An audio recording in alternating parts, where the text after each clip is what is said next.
It's Wednesday afternoon. Good to hear that music because that means it's time for Helping Seniors of Brevard. I'm John Harper.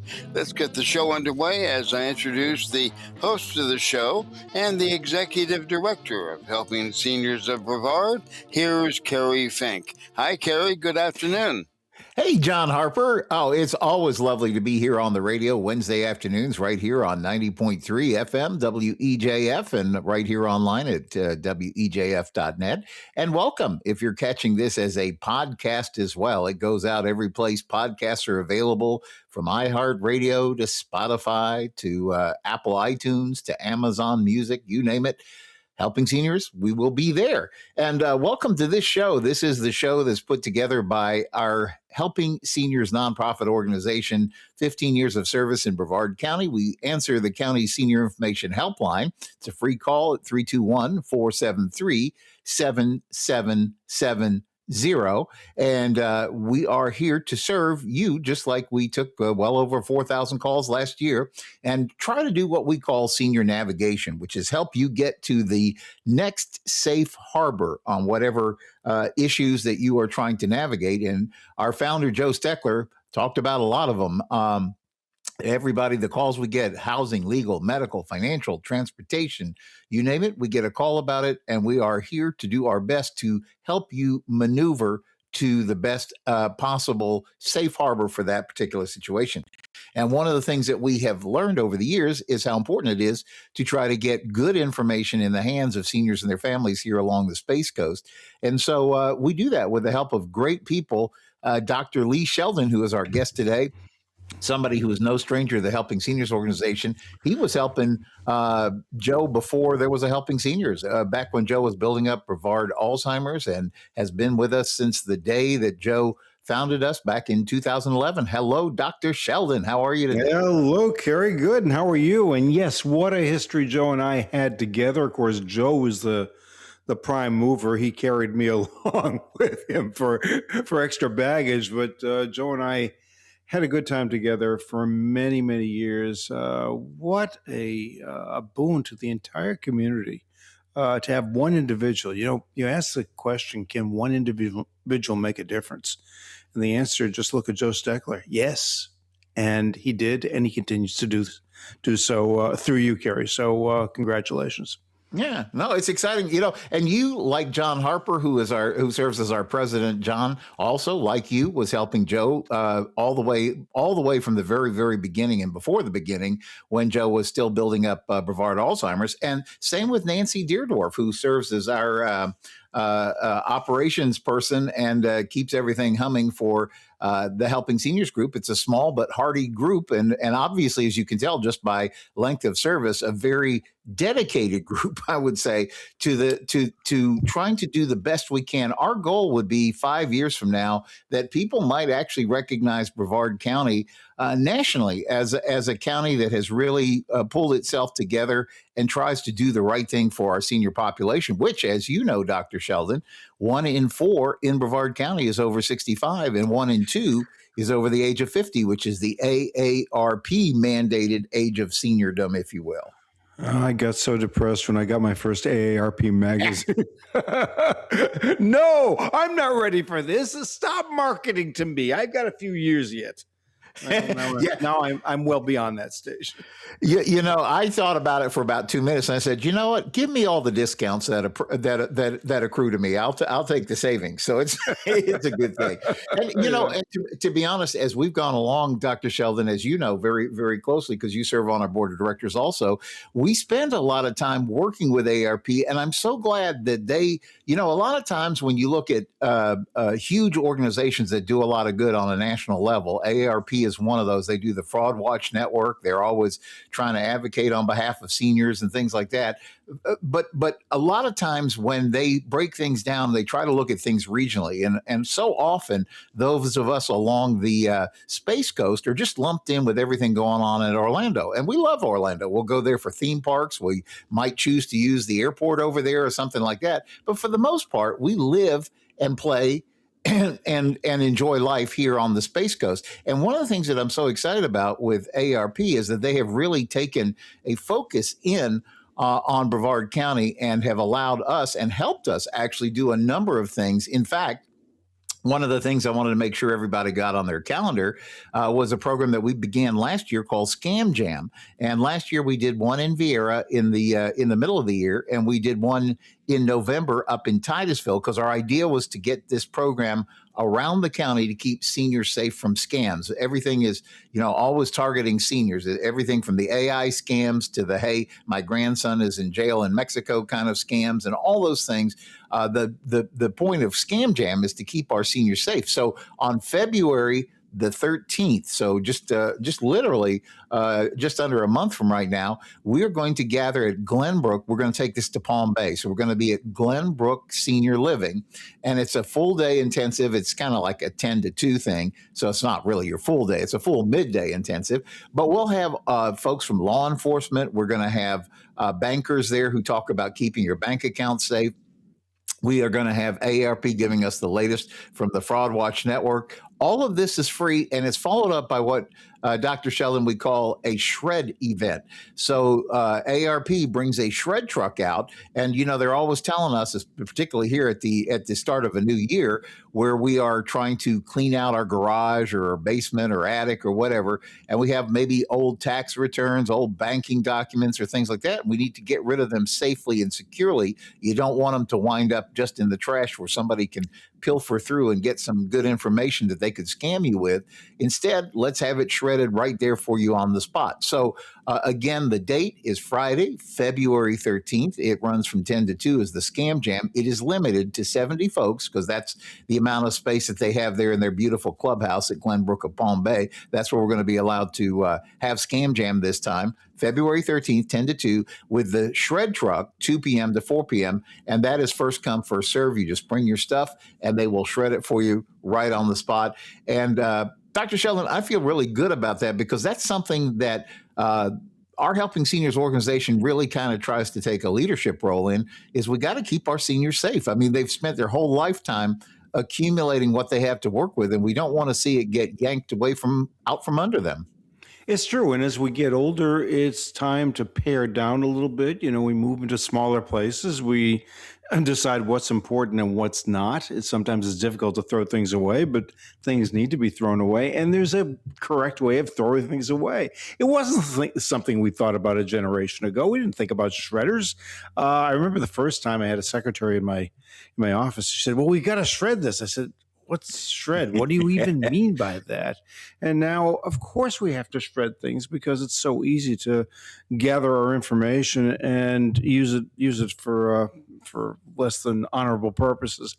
So, yeah, I mean, the first thing is to go through what you've got there and just say, I don't need this anymore, and to accumulate that and then bring it to Scam Jam so that it can be shredded and disposed of properly. Great service that we can provide, that they are providing, and take advantage of that. Yeah, no, it's a really good program. I know we're going through some stuff that we have in the garage that we know we need to get rid of, and so we're going to box it up and make sure we get it over there. And that's the wonderful thing. The service that AARP uses, they literally come right to your car. They will tote it. You don't even have to get out of your car and try to lift it, and they will put it in the shred truck sitting right next to your car, and you watch it get disposed of. And it's done great. So again, the date, just so you get this on your calendar, is Friday, February the 13th.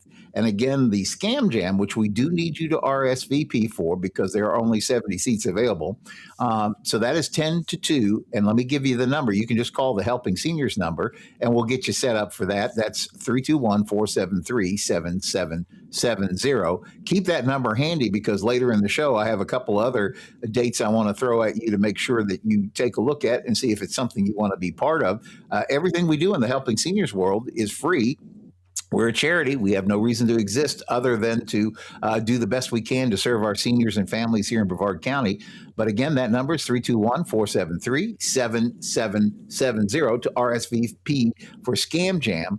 on February 13th at Glenbrook Senior Living here in Palm Bay. It's a great day, worth your while. Everybody gets to graduate with their own little certificate as a scam jammer, and we deputize everybody on their way out the door. And we say, not only raise your right hand and promise you're going to do your best to keep yourself safe from scams, but you will help those around you to do the same. So if you see something funny, you will point it out to your neighbor and say, that's probably something you want to be careful with. So speaking of things that we want to be careful with, Dr. Sheldon, that brings us to our topic of the day. And I thought this is an interesting topic. I don't think we've ever had this conversation. We talk a lot about, different things from importance of diagnostics. We'll talk about things like dental implants generally, but I don't think that we've ever talked about crowns. And so I'm excited about this, and particularly the way you titled our discussion, Why Do Crowns Fail?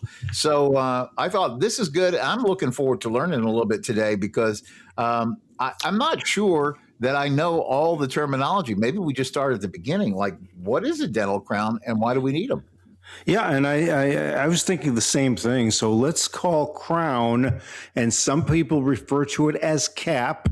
Is there a difference between a crown and a cap? No, that's what you call a crown. So a cap is the layman's term for crown. It's the same thing. So it is a restoration that surrounds or goes around the outside of the tooth. And it's used when the tooth is so badly destroyed that we can no longer put a filling in it. So rather than putting something inside it to fill a space, we surround the entire tooth with a crown or a cap, which will go over the outside of the tooth in order to be able to keep that tooth together and to help prevent it from fracturing. So is it kind of like sticking, I don't know, the analogy as you were describing it, I was thinking, because I've always thought when you use the term cap, somehow in my head, that's like, oh, I'm filling in the top of your teeth. But from really what you're explaining is it's almost like a wraparound or something that's kind of like going over, if your tooth is like the base, then you're kind of like building something over the tooth. Is that kind of correct? You're absolutely right. For a full crown will start at the gum line and then go over the top of the tooth. So yes, it will surround the entire tooth. Now there are partial crowns as well. We don't need to go into the different nuances of crown, but there are crowns that don't extend all the way to the gum line. They have different names.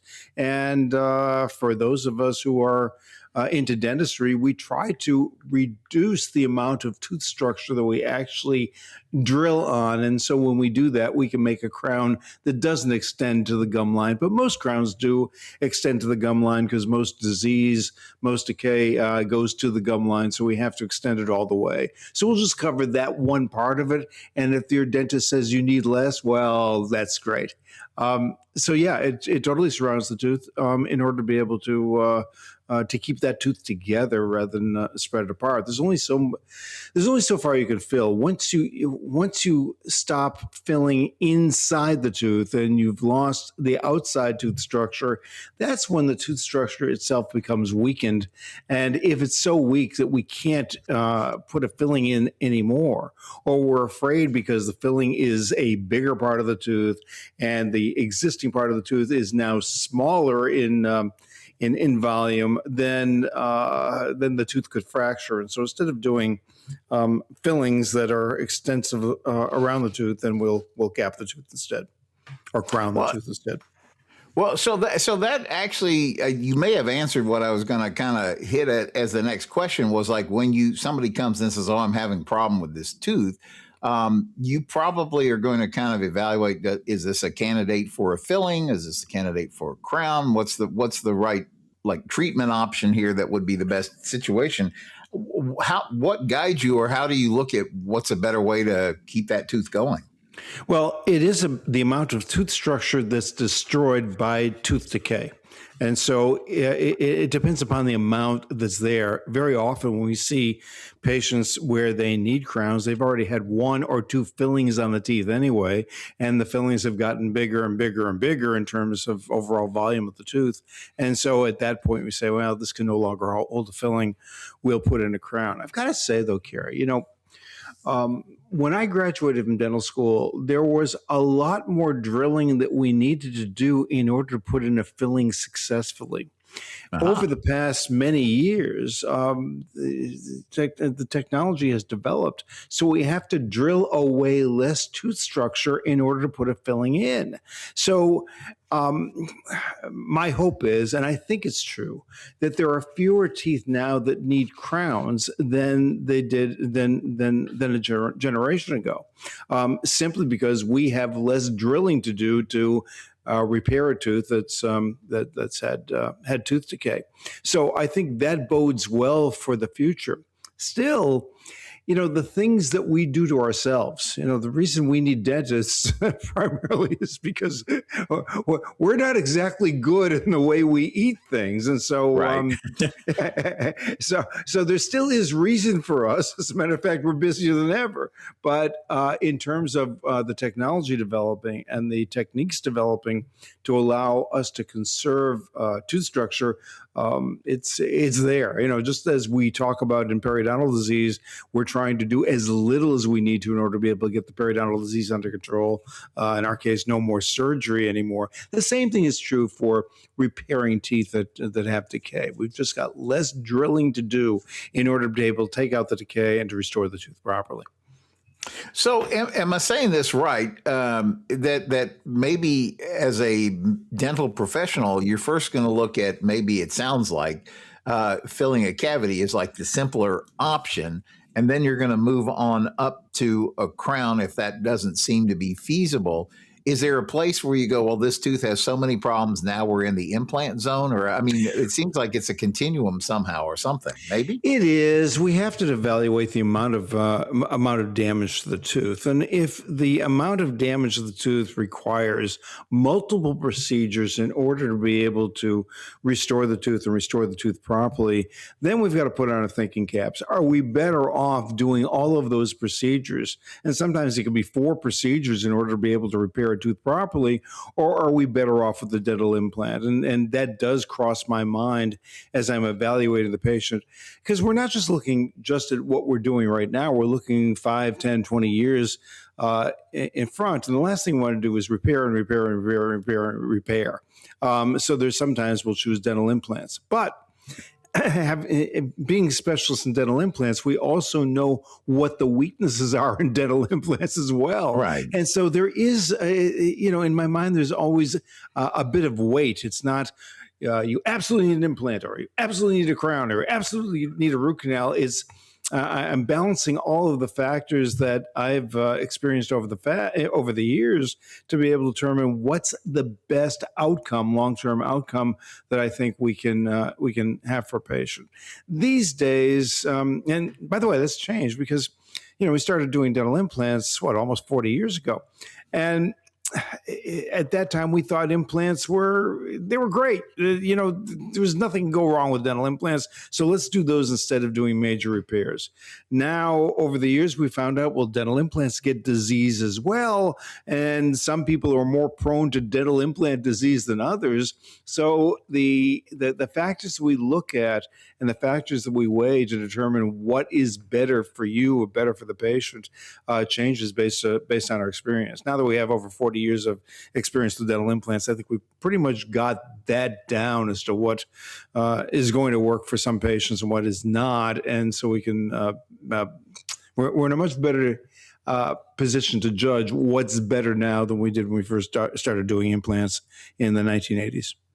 Yeah, we're talking with noted area periodontist, Dr. Lee Sheldon, with Dr. Sheldon and Furtado, Solid Bite, longtime friends of the Helping Seniors organization. And I was thinking, something that you brought up was I think important because it has to do with the practice.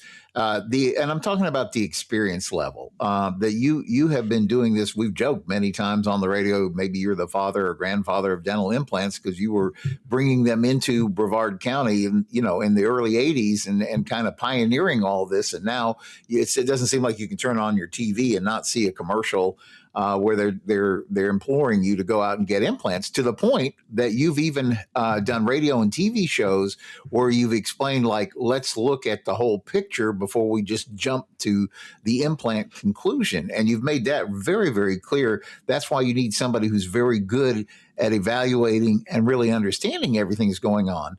And I know we're sort of moving towards the mid-show break, and we're gonna continue on with the conversation about why crowns fail and really getting an understanding of that today. That's our focus for today. But Dr. Sheldon, one of the things that I love that you guys do is you do this Solid Bite Gives Back program, because that's a way to take a look at what's going on and really get the benefit of the wisdom of so much experience to figure out what's the best thing. Talk about that program, because it actually benefits us as helping seniors, the nonprofit, but it really benefits you as the medical dental professional and also the person who takes advantage of that.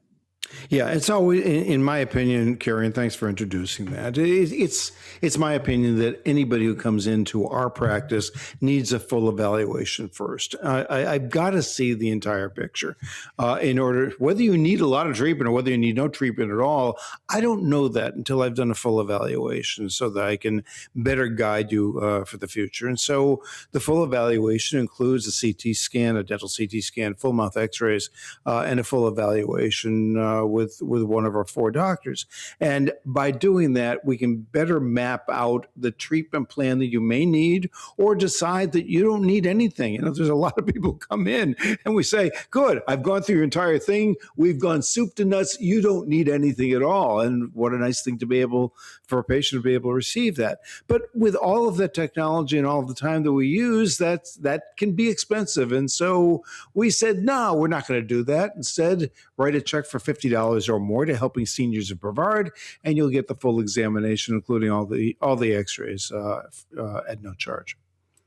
You know, that's why I think it's so important, because that really gives everybody the information they need to work with. And, you know, in the little Helping Seniors world, we are purveyors of information. That's what we're trying to do, is we're trying to give somebody that information that helps them make the best next decision they can as they're moving along on their aging journey. And this is a great way, you know, particularly here we are at the start of the year. We've all got our New Year's resolutions, and we're ready to start checking off one by one. But maybe one good thing could be let's see how our mouth health is doing, because as we've also talked about so many times on the radio, mouth health, so goes your mouth, so could maybe the rest of your body go. If somebody wants to take advantage of the Solid Bite Gives Back program or get more information, maybe schedule or whatever they want to do, how do they reach you? 2 ways. One is to call the office, 321-259-8000, or go to solidbite.com and you can schedule right online. Yeah. You know, again, what I love about what we're talking about today, Dr. Sheldon, is that the experience and the expertise really does matter. So we think about that a lot. You know, you were talking about just the history, and for 40 years, you guys have been on kind of the cutting edge of everything dental. And then in the Helping Seniors world now, you know, in our world, we've been doing this for 15 years. And I think that's a lot of times why we as a nonprofit are able to be effective, the same reason you're able to be effective as a provider, top provider of dental. I think they said that you were the largest provider of implant services in this area. But the reason is because you have that experience. So when somebody approaches you with something, or somebody calls us with something, we've probably heard something similar before, and we're going to say, like, here's some things we can try. And it's going to help people get to a higher level of, I guess, problem solving than you might get if you were just, you know, trying to, I don't know, search something out online or respond to an 800 number you saw on TV or something like that for a commercial, and instead get some good local expertise that's going to make a difference for your situation. So again, Dr. Lee Sheldon with Solid Bite, Dr. Sheldon Furtado. One more time, that number before we go to mid-show break. So if people want to find out about Solid Bite Gives Back, a great way to helping seniors, but help yourself too. That number. Sure, give us a call, 321-259-8000, and we'll be happy to schedule it. Just let anybody know you heard me on radio, and they'll know exactly what to schedule for you. Well, and speaking of radio, we'll be right back to talk more about those dental crowns as we learn on Helping Seniors Radio. See you in a minute. You're listening to Helping Seniors of Brevard on this Wednesday afternoon. I'm John Harper. Let's get back to the show. Our special guest for today, Dr. Lee Sheldon, and here's our host and executive director of Helping Seniors of Brevard, Kerry Fink. Kerry? Hey, thanks, John Harper. Always great to be here. Lunchtime radio Wednesdays at 90.3 FM, WEJF, and online at WEJF.net. And of course, again, as we talked about at the outset of the show, we always make these available as podcasts because our experience in doing the show is that oftentimes people will hear a topic that we're talking about and it may be relevant, very, very helpful for them, but oftentimes they know somebody else who's going through a particular situation. Today, we're talking about dental crowns. And, it's one of those shows that you might know somebody that's actually in the middle of some problem or some issue dentally with a crown. Maybe it broke or something like that, and they're trying to figure out what to do. You're going to get a lot of wisdom out of today's show because we have with us as our guest, as our illustrious president, John Harper mentioned, we have in the studio with us Dr. Lee Sheldon, noted area periodontist with Dr. Sheldon Furtado, Solid Bite. In fact, Dr. Sheldon, you are often out on the lecture trail because with your experience, people are calling you from dental practices literally all over the country and asking you to come out and speak and share the things that you've learned along the way. We've jokingly said you're the father of dental implants, and now today we're getting a good lesson in crowns. Welcome back. Well, thank you, Kerry. It's great to be in this position to be able to have this opportunity to not only share information with you and share information with our patients here, but to go different parts of the country. I'll be in Oregon in April, and now I'm going to be in Washington, D.C. in July for the largest dental hygienist meeting. So, it's fun. I like to speak. I think we have some innovative things that we're doing right here at Solid Bite, and obviously other people think so too. So they invite me to different places to speak about it. So, and at this point, of course, my lecturing has to do with conservative periodontal treatment to limit the amount of treatment that's necessary in order to be able to save teeth. And some of the things we've done are still pretty innovative. So I'm happy to share that. And my goal is to make sure that every practice in the country that wants can do the exact same thing we're doing. Yeah, no, it's good. Well, we're talking about why dental crowns fail. And in the first half of the show, which again is one of the reasons why we do this podcast, because if you missed any of it, you can just zip right back and find it. But we were talking about that a dental crown, which often people refer to as caps, and it sounds like that terminology gets used somewhat interchangeably, but I guess it's to help when the tooth has too many problems that fillings alone aren't going to help. But I guess people run into trouble. I mean, it always seems like you meet somebody at work or someplace and say, I got to go back to the dentist. My crown is loose or my crown has fallen off. Talk a little bit about what causes that and then why that happens. Well, there are some times when the tooth is so badly destroyed that there isn't much tooth to crown. There isn't much left. It's too short, if you will. And so we tend to become more dependent on cement rather than mechanical retention of a crown. A crown needs to be able to fit around something that is rather solid. And if there isn't much left, then the glue that we put in, the cement that we put in, often can't hold the crown in place. And so we need to do something to make the tooth more viable to hold on to a crown. And so there are some procedures. If we have a tooth that is very short and therefore the crown keeps on falling off, there are procedures that we do in order to prevent that from happening. They happen to be periodontal procedures where we expose more tooth structure in order to be able to allow for better mechanical retention of the crown. So there is a surgical procedure where we remove a little bit of the gum tissue and a little bit of the surrounding bone in order to be able to have more tooth popping out from under the gum line. And then if that occurs, then the crown is much more likely to stay in place. So that's one reason the tooth is too short, the tooth has been too badly destroyed, and again, a periodontal procedure can solve that problem so that we have a tooth that can be maintained for many, many years. The other reason crowns fail is actually the patient. We can only do so much. We're great at repairing, but once we've repaired, it's up to the patient to prevent it from happening again. And so if you're bathing your teeth in sugar 24/7, you can rot out the tooth structure from underneath the crown. The the bacteria can get under the crown. The bacteria can feed on the tooth structure under the crown and can dissolve that tooth structure. The other thing is dry mouth. People are taking a lot of medications that dry the mouth out. And when the mouth is dry, it becomes very acidic, full of acid.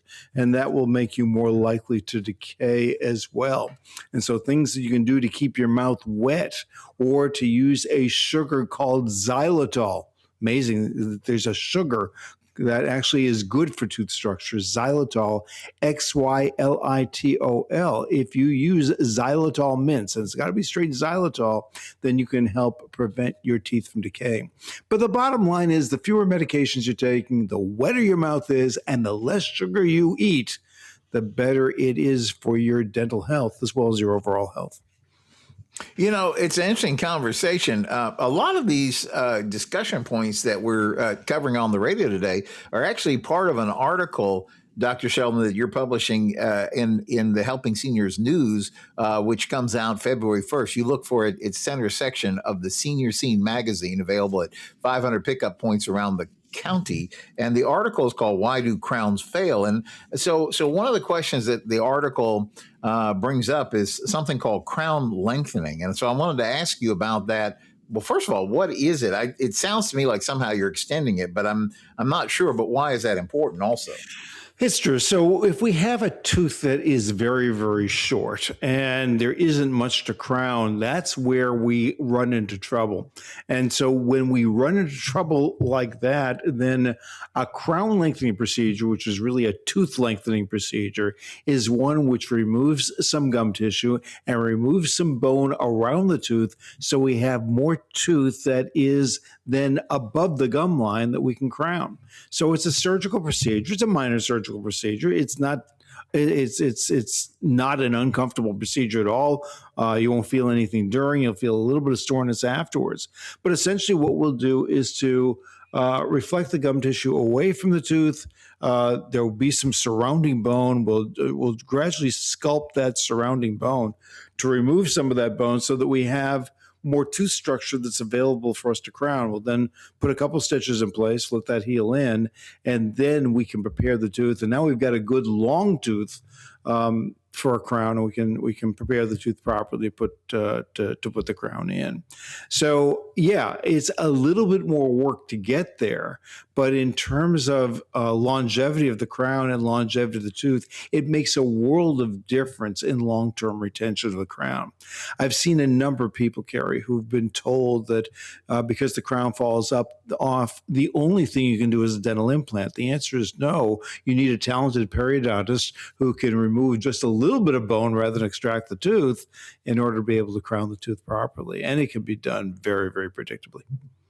You know, I think that's one of the points. You know, most of us were raised, and I've made this analogy before.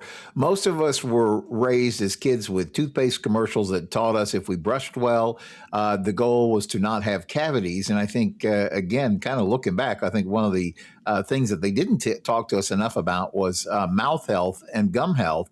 And we just had this focus on, did we get out of the dentist's office without a cavity, kind of, and that was a good report. And yet I think we've already kind of like maybe circled up a little bit under the next couple of questions I was going to ask you about, which is that we've got to take care of our mouths, because I guess even if you have a crown, you could still, we were talking about this before, you said sugar and all this could still damage it. So you could still have decay under a crown, right?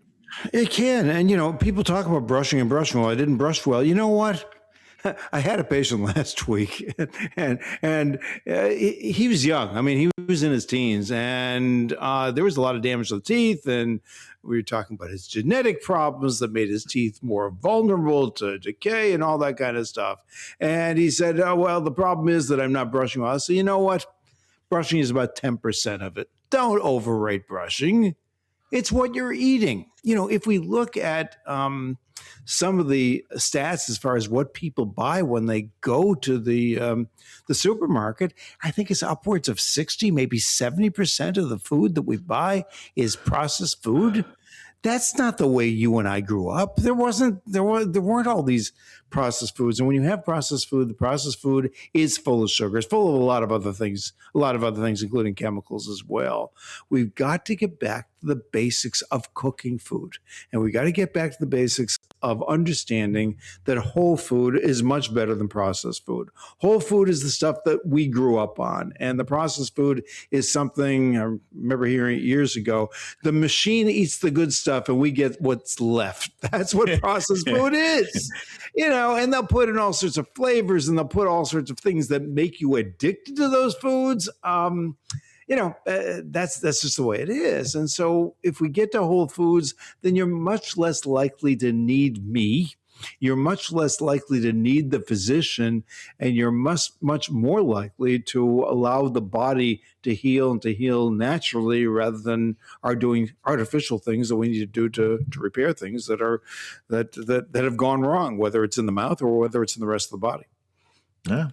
Well, there are so Did I just say a mouthful or what? That's good. I was thinking about this because you had been kind enough, you and actually a colleague of yours, Dr. Chris Naglieri, had been there. We do a thing on the Helping Seniors World every fourth Thursday. We call it the Senior Education Morning Out, and we invite you. In fact, the next one is coming up a little bit later this month. It's going to be January 22nd. And it's 10 o'clock. We do a thing called Knowledge College. It's always a Thursday morning. It's right there at the Senior Resource Center, 1344 South Apollo Boulevard, where the Helping Seniors offices are. We're up there on the second floor. And we are going to be doing a knowledge college about getting your ducks in a row for 2026, starting off your aging plan on the right foot. And then we actually at 11 o'clock the same day, we're all talking about Thursday, January the 22nd, our fourth Thursday, happens every fourth Thursday of the month. We also do a wellness series program. This time, it's actually going to be Russ Louie and Mika Allen with the Brevard Parkinson's Alliance. And there is a lot of hope in that whole space, but it's also a very ubiquitous kind of like a lot of people are running into Parkinson's. And so you want to take advantage of that. That's going from 11 to 12. So we always tell people, just make the morning come out 10 to 12 noon. Join us at the Senior Resource Center, and you will pick up great information for your aging plan. But Dr. Lee Sheldon, you and your colleague, Dr. Chris Naglieri, came and spoke. He's a root canal, an endodontist. And once we got past all the, I'd rather have a root canal than do almost anything, or I'd rather do that rather than have a root canal kind of jokes that came out. One of the questions we did write down on this conversation about tooth, does sometimes a tooth need a root canal before a crown? Well, yeah, a tooth does need a root canal before a crown if the nerve of the tooth is infected. So we've got to evaluate the tooth and see how deep the decay goes. If the decay goes so deep that it's very close to the nerve, if the tooth is chronically sensitive, then we have to remove that nerve. Otherwise, that tooth will continue to be sensitive, or worse, it'll start to become infected. And if that's the case, then the root canal would be done after the crown. So when we're preparing a tooth, we're removing the decay. We see how close the decay comes to the nerve. If it's distant from the nerve, or even it's just if it's almost to the nerve, there is some medication we can put on the tooth in order to help prevent your needing a root canal. This is very much a skill and judgment type of thing, Kerry. It's not automatic. It's how carefully do we prepare the tooth? What is it that we see when we remove the bad portion of the tooth, the diseased portion of the tooth? And if the diseased portion of the tooth happens to go into the nerve, then it's better to remove the nerve before, or meaning doing a root canal before we do the crown than after we do the crown. So, and there are times, I got to tell you, there are times that we're not sure. So we will remove the decay and we'll repair the area around the nerve, and we'll just put you in a temporary crown for weeks and sometimes months and see what happens. If the tooth is consistently sensitive, good, go get the root canal done. If the sensitivity is not there, then we'll be able to put the final crown on. So again, it's just thinking it through in order to be able to minimize the amount of treatment that you need, but make sure that you get the right treatment done.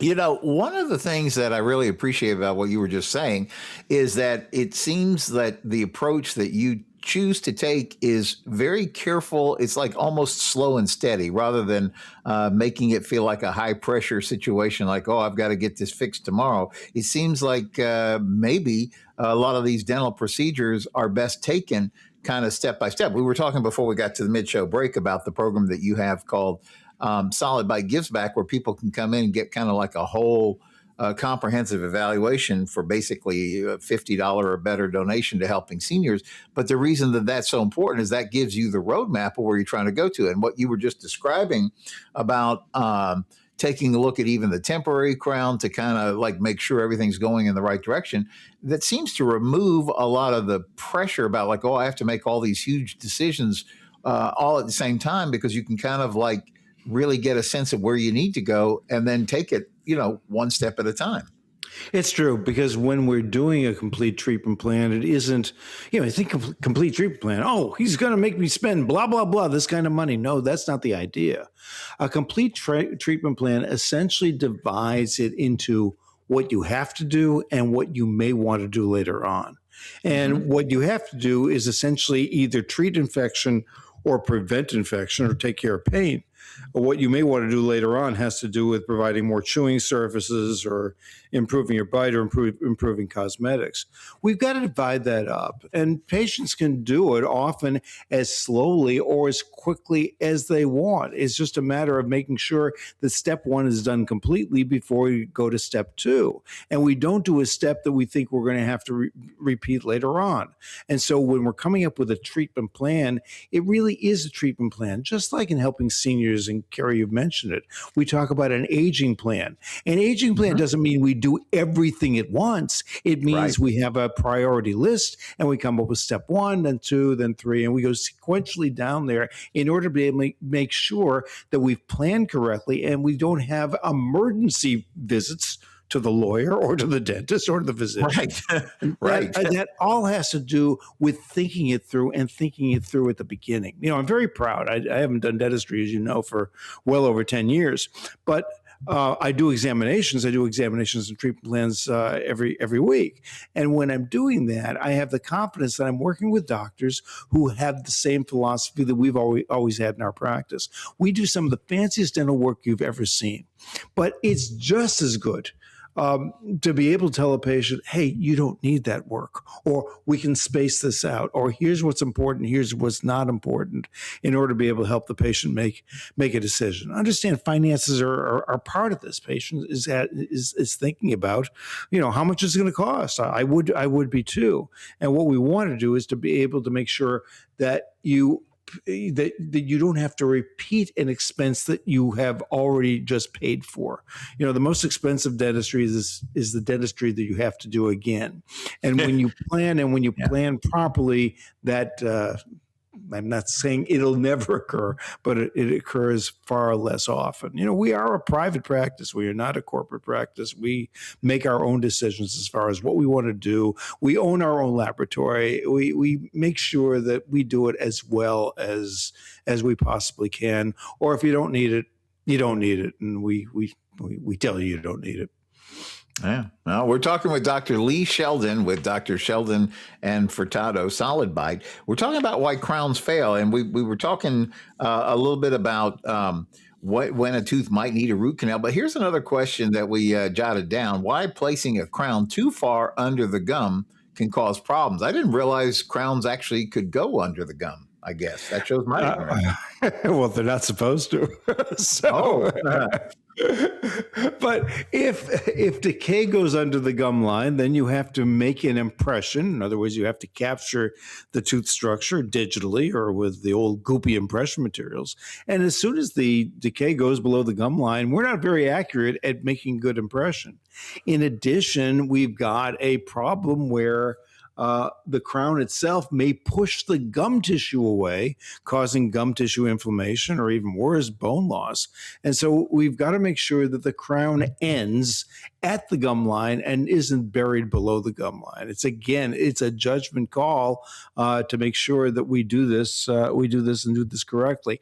If we don't do that, then we put a crown in and then your gums will be sensitive, or every time you brush your teeth, your gums will bleed or something like that. That's often the crown that that's placed too far below the gum line.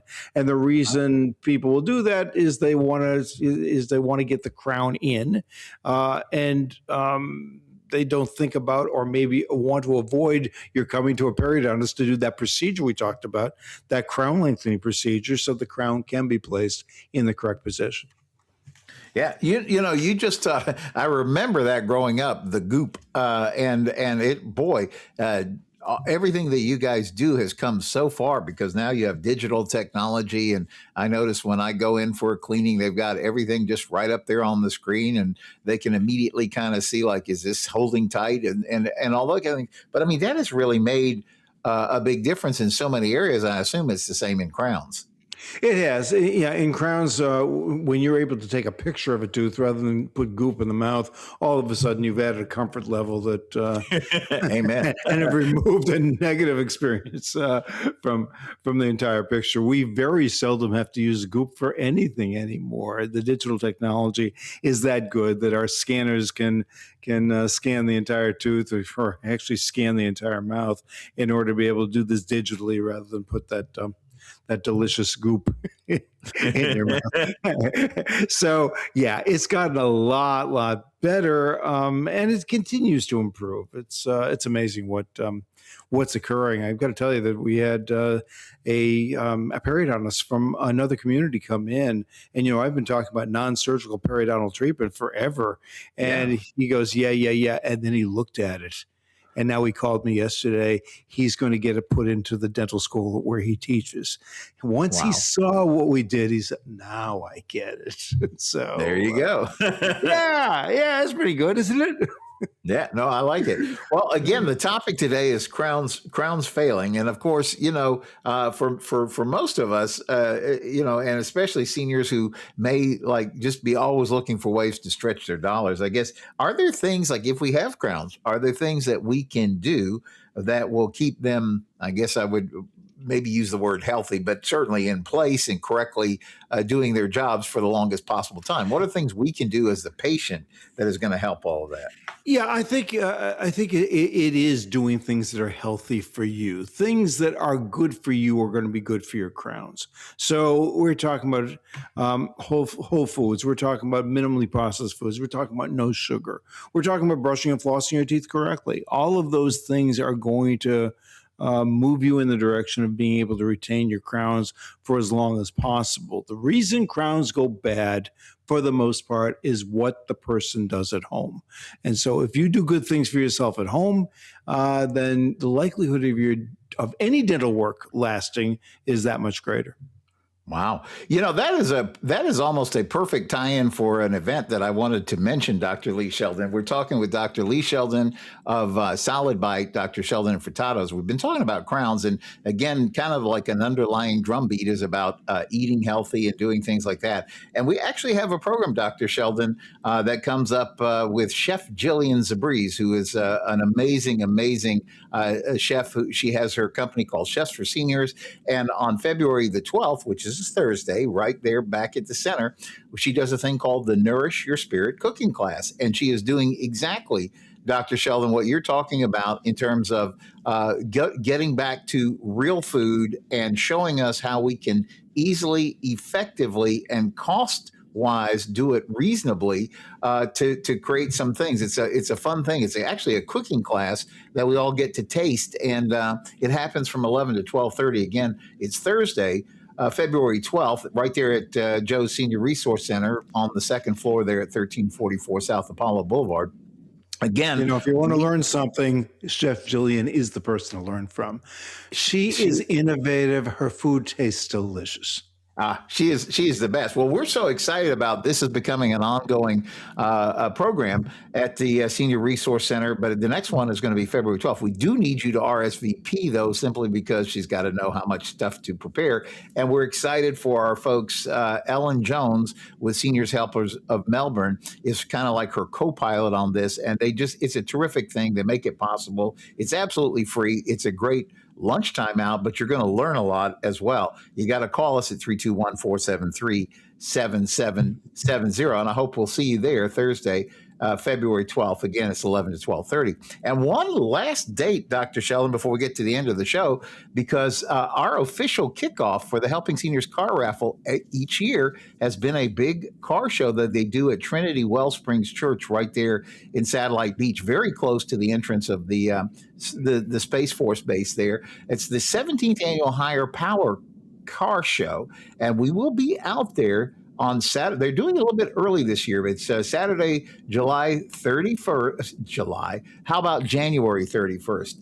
Saturday, January 31st from 9 to 2. We're going to be out there in force, and that is your first official opportunity to get your 10th annual Helping Seniors car raffle ticket. So I sure am hopeful that we will see you there at Trinity Wellsprings Church on the 31st. Lots of dates I've thrown at you. If you missed any of them, you say, I heard them yakking about this, but I missed the number to call Dr. Sheldon about the Solid Bike Gives Back, or the Higher Power Car Show, or the Nourish Your Spirit, or the Fourth Thursday, or the Scam Jam. Just remember one number. It'll do it all. 321-473-7770. That's the Senior Information Helpline.